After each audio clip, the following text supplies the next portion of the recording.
एक IAS officer अपनी सहेली की शादी में जा रही थी।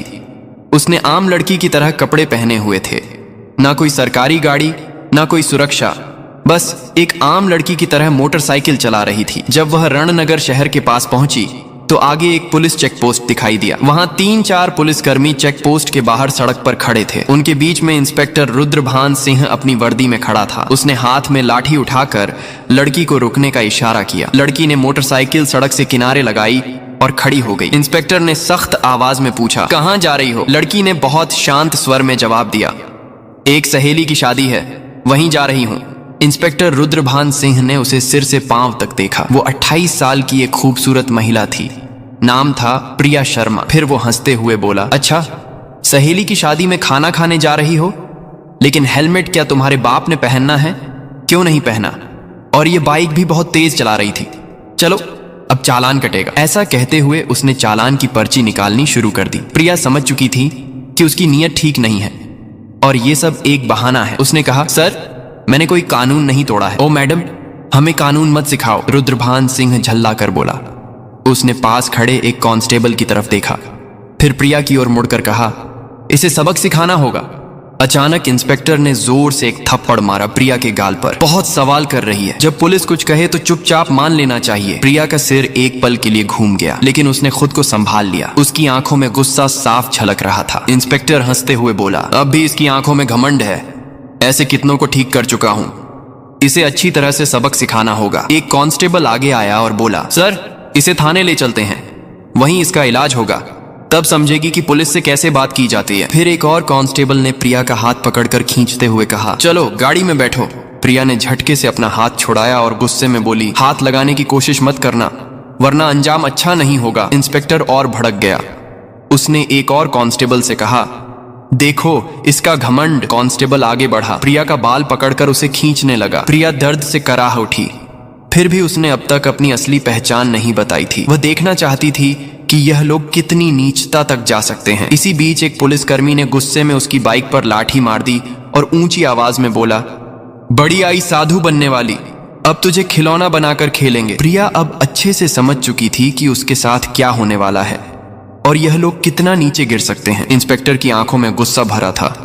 वो जोर से चिल्लाया, तेरे जैसे कई होशियार देखे हैं, पुलिस से पंगा लेगी, आज मजा चखाएंगे।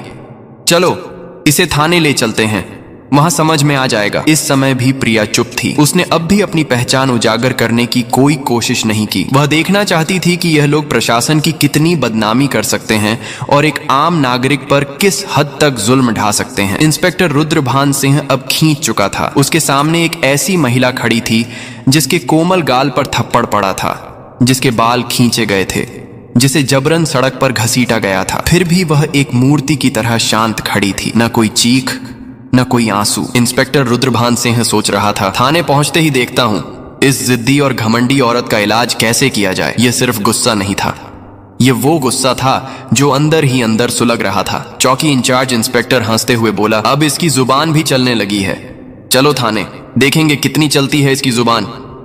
थाने में घुसते ही इंस्पेक्टर जोर से चिल्लाया, ओए कहां गए सब, चाय पानी लगाओ जल्दी, आज एक खास माल आया है। प्रिया अब भी कुछ नहीं बोली, बस थाने की दीवारों को देखती रही। वो देख रही थी कि यह लोग उन निरीह लोगों के साथ कैसा व्यवहार करते हैं जो कभी आवाज नहीं उठाते।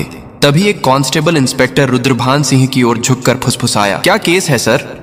इंस्पेक्टर ने हंसते हुए कहा, अरे कुछ भी नहीं, स्पीड ब्रेक करो या हेलमेट का बहाना मारो, जो मन हो लिख दो, बस अनवर करना है और इसका घमंड तोड़ना है, ज्यादा सवाल मत कर। प्रिया सब कुछ सुन रही थी, लेकिन उसकी आंखें अब भी चुप थीं, मानो वो चाहती थी कि पुलिस की यह गिरावट खुद उनके ही मुंह से उजागर हो। इंस्पेक्टर कुर्सी पर बैठा, हाथ में पेन लिया और टेबल पर घुमाने लगा। फिर प्रिया की ओर देखकर पूछा, नाम क्या है, कहां रहती है, किसकी बेटी है? प्रिया चुप रही। फिर इंस्पेक्टर बोला, सुनाई नहीं देता, नाम क्या है तेरा? लेकिन प्रिया की चुप्पी अब भी पत्थर की दीवार जैसी अडिग। तभी इंस्पेक्टर ने जोर से मेज पर हाथ मारा, इतनी जोर से कि आवाज पूरे थाने में गूंज उठी। फिर गुस्से से चिल्लाया, सुनाई नहीं देता, नाम बता जल्दी। प्रिया ने मुंह घुमाकर शांत स्वर में उत्तर दिया, जी सुमिता शर्मा। इंस्पेक्टर उसके चेहरे की ओर देखकर हंसते हुए बोला, हो बड़ी चालाक लड़की है तू, झूठ बोलने में तुझे खासा तजुर्बा है, लेकिन याद रख, ज्यादा होशियारी महंगी पड़ती है। फिर प्रिया को जबरदस्ती उस सड़ी हुई हवालात में डाल दिया गया जहां पहले से 2 कैदी मौजूद थे। उनमें से एक कैदी ने प्रिया की ओर देखते हुए पूछा, बहन तूने क्या गुनाह किया है? प्रिया ने हल्की सी मुस्कान दी, लेकिन कुछ नहीं बोली। अब वह बस देख रही थी कि यह पूरा सिस्टम कितना सड़ चुका है। अगर एक आईएएस को बिना वजह अंदर किया जा सकता है तो आम आदमी की हालत तो सोच पाना भी मुश्किल है। अब वह उस कोठरी के कोने में बैठी थी, सब कुछ देख रही थी, सुन रही थी और हर एक हरकत को समझ रही थी। उधर इंस्पेक्टर रुद्रभान सिंह एक झूठी रिपोर्ट बना रहा था। उसने आदेश दिया, इसके ऊपर चोरी और ब्लैकमेलिंग का केस ठोक दो, और फाइल पर हाथ मारते हुए बोला, चलो जल्दी। एक कांस्टेबल ने हिचकते हुए पूछा, लेकिन सर बिना सबूत? रुद्रभान सिंह हंसते हुए बोला, इस थाने में सबूत लाए नहीं जाते, बनाए जाते हैं। कुछ देर बाद एक कांस्टेबल कोठरी में आया और प्रिया के कंधे पर जोर से हाथ मारा। तभी इंस्पेक्टर रुद्रभान सिंह ने भी हाथ उठाया ही था कि तभी दरवाजे पर एक भारी कड़क आवाज गूंजी, रुको! सभी लोग घूमकर दरवाजे की ओर देखने लगे। वहां सीनियर इंस्पेक्टर यशवंत वर्मा खड़ा था। उसकी छवि बाकी अफसरों से कुछ बेहतर मानी जाती थी। वह अंदर झांका और महिला की हालत देखकर उसके माथे पर बल पड़ गया। उसने सख्त स्वर में पूछा, यह सब क्या हो रहा है? रुद्रभान सिंह हंसते हुए बोला, कुछ नहीं सर, एक सड़क की औरत ज्यादा अकड़ दिखा रही थी, सबक सिखा रहा हूं। यशवंत ने प्रिया को ध्यान से देखा। उसका व्यवहार किसी आम महिला जैसा नहीं लग रहा था। उसने पूछा, इसका अपराध क्या है? रुद्रभान सिंह थोड़ा घबरा गया और बोला, अब सर चेकिंग में बदतमीजी कर रही थी। अब यशवंत को शक होने लगा। उसने प्रिया से सीधे पूछा, तुम्हारा नाम क्या है? प्रिया फिर भी चुप रही। रुद्रभान सिंह हंसते हुए बोला, देखिए सर, नाम भी नहीं बता रही है। अब यशवंत पूरी तरह सतर्क हो गया। उसने सख्त आदेश दिया, इसे अलग कोठरी में रखो, अकेले। रुद्रभान सिंह चौंक गया। लेकिन सर, यशवंत ने कठोरता से कहा, मैं खुद इसके पास रहूंगा। उसके आदेश पर प्रिया को एक और अलग कोठरी में ले जाकर बंद किया गया। वह कोठरी पहले वाली से भी ज्यादा बदबूदार और अंधेरी थी। प्रिया ने चारों ओर नजर दौड़ाई। एक कोने में एक टूटी हुई मेज पड़ी थी और पास ही एक जंग लगी लोहे की। अब वह इस सड़े गले सिस्टम का असली चेहरा और भी करीब से देख रही थी। हर एक पल उसकी आंखें यह समझ रही थीं कि कानून अब सिर्फ फाइलों तक सीमित रह गया है। इसी बीच एक कांस्टेबल दौड़ते हुए आया और बोला, सर बाहर एक बड़ी गाड़ी खड़ी है। रुद्रभान सिंह चौंक गया। पूछा, कौन सी गाड़ी? कांस्टेबल घबराते हुए बोला, सर सरकारी गाड़ी। रुद्रभान सिंह तुरंत बाहर गया। गाड़ी के अंदर झांकते ही उसके होश उड़ गए। वो भागकर वापस आया और धीमी आवाज में बोला, सर। रुद्रभान सिंह झुंझलाकर बोला, क्या हुआ? कौन आया है? कांस्टेबल कांपते हुए बोला, सर कमिश्नर साहब आए हैं। रुद्रभान सिंह का चेहरा पड़ गया। सीनियर इंस्पेक्टर यशवंत वर्मा भी सतर्क हो गया। अब मामला सीधे ऊपर तक पहुंच चुका था। कमिश्नर साहब थाने में दाखिल हुए। उनकी आंखों में गुस्सा साफ झलक रहा था। उन्होंने रुद्रभान सिंह की ओर देखकर सख्त स्वर में पूछा, इंस्पेक्टर रुद्रभान सिंह, ये क्या तमाशा चल रहा है यहाँ? रुद्रभान सिंह घबरा गया और बोला, कुछ नहीं सर, एक छोटा सा केस है बस। कमिश्नर साहब ने टेबल से फाइल उठाई और ध्यान से पढ़ने लगे। उनके माथे पर शिकन आ गई। फिर वह कोठरी की तरफ झांके और बोले, ये कौन है? रुद्रभान सिंह तुरंत बोला, सर इस महिला पर 420 और धोखाधड़ी का केस है। कमिश्नर ने सीधा सवाल किया, तुम्हारे पास सबूत है? दोबारा बोले, कोई भी सबूत है तुम्हारे पास? अब रुद्रभान सिंह पूरी तरह फंस चुका था। कमिश्नर साहब ने सीधे महिला की ओर देखा और पूछा, तुम्हारा नाम क्या है? और तभी पहली बार प्रिया शर्मा ने हल्की सी मुस्कान दी और कहा, आईएएस प्रिया शर्मा। थाने में एकदम सन्नाटा छा गया। हर चेहरा पीला पड़ गया। रुद्रभान सिंह के हाथ पांव कांपने लगे। बाकी सभी कांस्टेबल हैरान होकर एक दूसरे की ओर देखने लगे। रुद्रभान सिंह के पैरों तले जमीन खिसक गई। जिस महिला को वह एक मामूली अपराधी समझ रहा था, वह थी वही अधिकारी जो पूरे जिले की प्रशासनिक व्यवस्था संभालती थी। वह कोई आम औरत नहीं थी, वह थी स्वयं आईएएस प्रिया शर्मा। जिस महिला को सड़क पर घसीटा गया था, जिसके बाल खींचे गए थे, जिसे थप्पड़ मारा गया था, जब यह सच्चाई सबके सामने आई, पूरे थाने में हड़कंप मच गया। सभी कांस्टेबल्स स्तब्ध हो गए। कमिश्नर साहब ने तेज गुस्से से भरी नजर से इंस्पेक्टर रुद्रभान सिंह की ओर देखा और गरजते हुए बोले, रुद्रभान सिंह, तुझमें इतनी हिम्मत आई कैसे कि तू एक सीनियर ऑफिसर पर झूठा आरोप लगाने की जरूरत कर बैठा? रुद्रभान सिंह कुछ बोलने की कोशिश कर ही रहा था कि तभी पास में खड़े सीनियर इंस्पेक्टर यशवंत वर्मा जोर से बोले, सर मैंने पहले ही कहा था कि यहाँ कुछ ना कुछ गड़बड़ है। अब रुद्रभान सिंह पूरी तरह अकेला पड़ चुका था। तभी पहली बार प्रिया शर्मा ने अपनी शांत लेकिन दृढ़ आवाज में सीधा फैसला सुना दिया, रुद्रभान सिंह, अब तेरी नौकरी गई, तेरा सस्पेंशन पक्का और तेरे खिलाफ अब केस भी चलेगा। ये सुनते ही रुद्रभान सिंह का चेहरा जैसे सफेद पड़ गया, सांस अटकने लगी।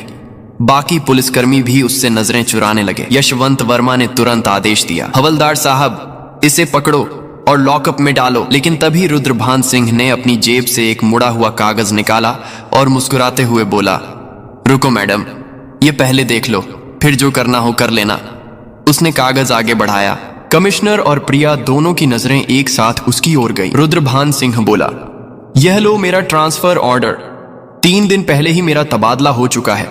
अब चाहे तुम जितना भी गुस्सा करो, मुझे नौकरी से नहीं निकाल सकती। पूरे थाने में फिर एक बार सन्नाटा छा गया। प्रिया ने वो कागज हाथ में लिया और ध्यान से पढ़ा। कमिश्नर ने यशवंत वर्मा की ओर तीखी नजर डालते हुए कहा, जाओ देखो ये कागज असली है या सिर्फ दिखावा। यशवंत ने कंप्यूटर रिकॉर्ड खंगाला और फिर सिर उठाकर बोला, सर यह असली है, लेकिन अब तक इसने नए इंस्पेक्टर को चार्ज नहीं सौंपा है, यानी अभी तक यहाँ का आधिकारिक इंस्पेक्टर यही है और सारे कुकर्म इसी के कार्यकाल में हुए हैं।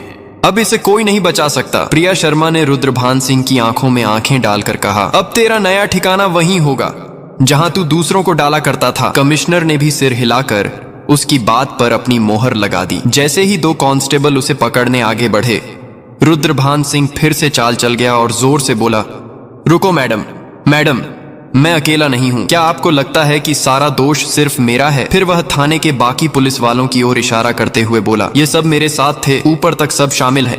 इतना कहते ही कुछ पुलिस कर्मियों के चेहरों का रंग उड़ गया। सीनियर इंस्पेक्टर यशवंत वर्मा हालात को भांपकर एक एक करके सभी की ओर शक की नजरों से देखने लगे। प्रिया शर्मा ने शांत लेकिन दृढ़ स्वर में कमिश्नर की ओर देखते हुए कहा, अब इस पूरे थाने को साफ करना होगा, कोई नहीं बचेगा। कमिश्नर ने भी सिर हिलाते हुए कहा, जो हुक्म मैडम, अब एक एक करके सबका हिसाब लिया जाएगा। ये बात मुंह से निकलते ही थाने के भीतर बिजली सी गिर गई।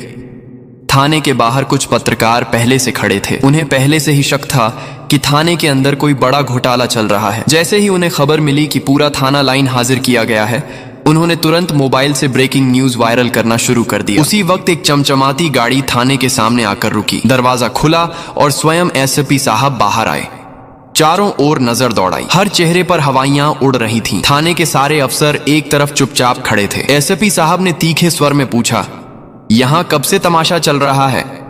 लेकिन कमिश्नर और थाना इंचार्ज दोनों एकदम चुप थे। तभी प्रिया शर्मा ने सीधे एसपी की आंखों में आंखें डालकर कहा, क्या तुम्हें लगता है तुम बच जाओगे? यशवंत वर्मा तुरंत एक फाइल निकालकर प्रिया शर्मा के हाथ में थमा दी। ये वही फाइल थी जिसमें एसपी साहब के सारे काले कारनामों का पर्दाफाश था। प्रिया ने वो फाइल एसपी साहब की ओर बढ़ाते हुए कहा, लो देखो, इसमें तुम्हारे हर गुनाह का किराया लिखा है। एसपी साहब के माथे से पसीना बहने लगा। कमिश्नर ने बिना एक पल गंवाए तेज आवाज में आदेश दिया, पकड़ो इसे, तुरंत गिरफ्तार करो। पूरा थाना स्तब्ध रह गया। इतने बड़े अफसर को किसी ने पहली बार खुलेआम इस तरह चुनौती दी थी। एसपी की गिरफ्तारी के साथ ही पूरे जिले में तूफान आ गया।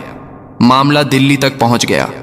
मुख्यमंत्री तक खबर पहुंच चुकी थी और वहां से सीधे आदेश आया कि जिले में जितने भी अफसर मिलकर गड़बड़ कर रहे थे, सबको गिरफ्तार करो। अगले 2 ही दिनों में पूरे जिले से 40 से ज्यादा पुलिस अफसर, 10 से ज्यादा बड़े अधिकारी और कुछ राजनीतिक नेता भी गिरफ्तार कर लिए गए। रणनगर जिले की हवा ही बदल गई। अब चारों तरफ सिर्फ एक ही नाम था, आईएएस प्रिया शर्मा। उनकी ईमानदारी और साहस की चर्चा हर जुबान पर थी।